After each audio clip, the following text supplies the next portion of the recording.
How did the Stasi handle internal dissent? If you're curious about how the Stasi, East Germany's secret police, managed to keep a tight grip on the population and suppress any form of dissent, you're about to uncover some chilling facts.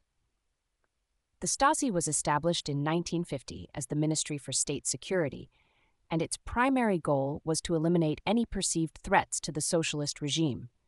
To achieve this, they employed a vast network of informants. By the late 1980s, they had nearly 175,000 official informants, which is roughly one informant for every 100 people in East Germany. This number could be as high as 10 times more if you include unofficial informants. These informants were often family members, friends, or colleagues who were coerced into spying on each other through threats, blackmail, or even monetary rewards. This created a climate of fear and mistrust, where people were hesitant to express any dissenting views. The Stasi also used various tactics to suppress dissent.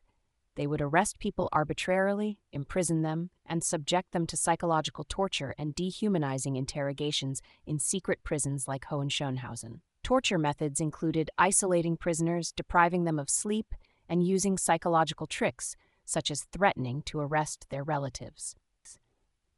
One of the most insidious methods the Stasi used was called Zersetzung, or decomposition. This involved psychologically harassing perceived enemies to destroy their self-confidence and will to resist. They would damage a person's reputation, organize failures in their work, and destroy their personal relationships. This method was preferred because it was less obvious and less likely to provoke active resistance or international condemnation. The Stasi infiltrated almost every aspect of life in East Germany. They monitored all phone calls from the West, intercepted mail, and had agents in every factory, social club, and youth association. They even collected scent samples from people to track them down using specially trained dogs. In addition to these internal operations, the Stasi conducted secret smear campaigns against anyone they judged to be a threat. This included sending anonymous letters and making anonymous phone calls to blackmail the targeted person. The Stasi's control was so pervasive that it was difficult for people to know who to trust. This pervasive surveillance and intimidation created a society where dissent was almost impossible to express openly. The Stasi's activities ultimately contributed to the protests in Leipzig that helped pave the way for the fall of the Berlin Wall in 1989.